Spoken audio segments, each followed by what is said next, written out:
আমি লাউ বড়া করব। একটা লাউ নিয়ে নিয়েছি। লাউটা এখন আমি ছাড়িয়ে নেব। লাউ যদি একটু শক্ত হয়ে যায় ফেলে দেওয়ার কিছু নেই। এইভাবে লাউয়ের বড়া করে খেলে দুর্দান্ত স্বাদ। লাউয়ের অনেক কিছুই করে খাওয়া যায়। লাউ অনেকে শক্ত হয়ে গেলে সেই লাউ ফেলে দেয়, খায় না, কিন্তু এইভাবে একবার রেসিপি করে খেয়ে দেখবে লাউয়ের বড়া বানিয়ে, খুব সুন্দর খেতে গরম গরম। এখন আমি লাউটা ছাড়িয়ে কেটে নেব।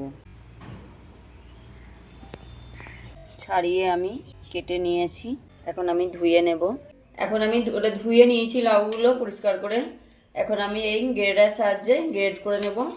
মিক্সিতে বেটেও নেওয়া যায়, কিন্তু এরকমভাবে গ্রেড করে নিলে পরে মুখে পড়লে খেতে বেশি ভালো লাগে। মিক্সিতে বানলে তো একবারই দানা থাকবে না একটুও।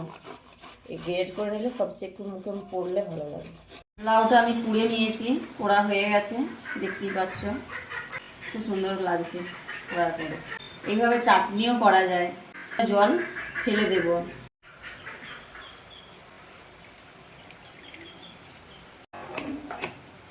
লাউ থেকে কিছুটা জল আমি ফেলে দিলাম। ফেলে দিইনি, বাটিতে রেখে দিয়েছি, লাগলে নেব। দিয়ে দেবো আমি এর মধ্যে চাল গুঁড়ি, দিয়ে দেবো ময়দা পরিমাণ মতো, দিয়ে দেবো হাফ চামচ লবণ, দিয়ে দেবো কালো জিরা,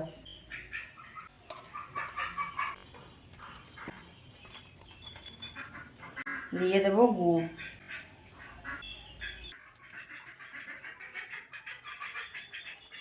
যে লাউয়ের জলটা ছিল লাউয়ের জলটা আমি দিয়ে দেবো।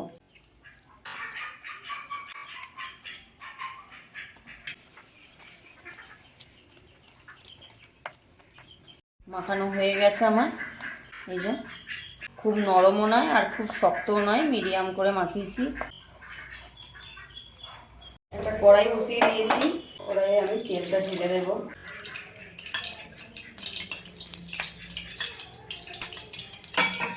তেলটা গরম হয়ে গেছে কিনা দেখছি একটা দিয়ে, অল্প একটুখানি ভেসে উঠেছে, মানে তেলটা হয়ে গেছে।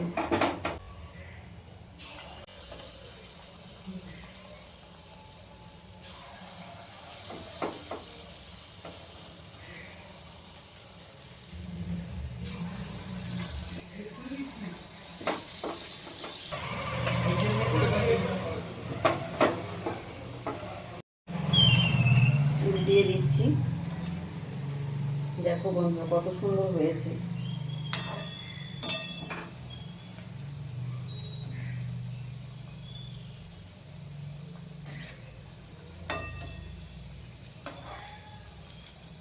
আমার ভাজা হয়ে গেছে, তুলে নেব।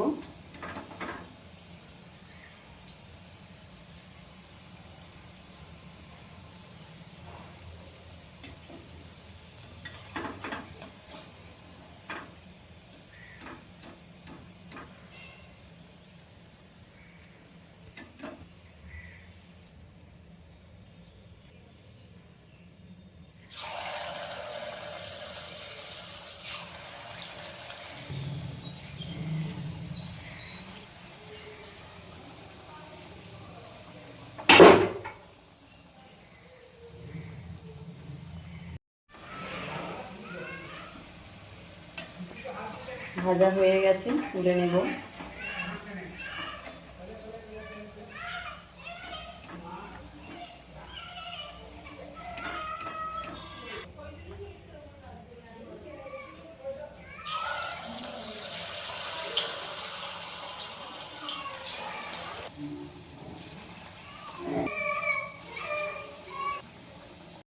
সবগুলো আমার ভাজা হয়ে গেছে, তুলে নেব। এইভাবে একবার পাকা লাউ ফেলে না দিয়ে, কিন্তু লাউয়ের আঁতিটা নেবে না,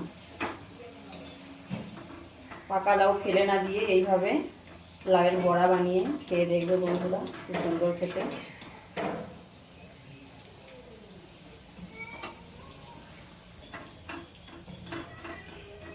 আমার ভিডিও যদি ভালো লেগে থাকে আমার চ্যানেলটি সাবস্ক্রাইব করে দিয়ে আমার সকল বন্ধুরা পাশে থেকো।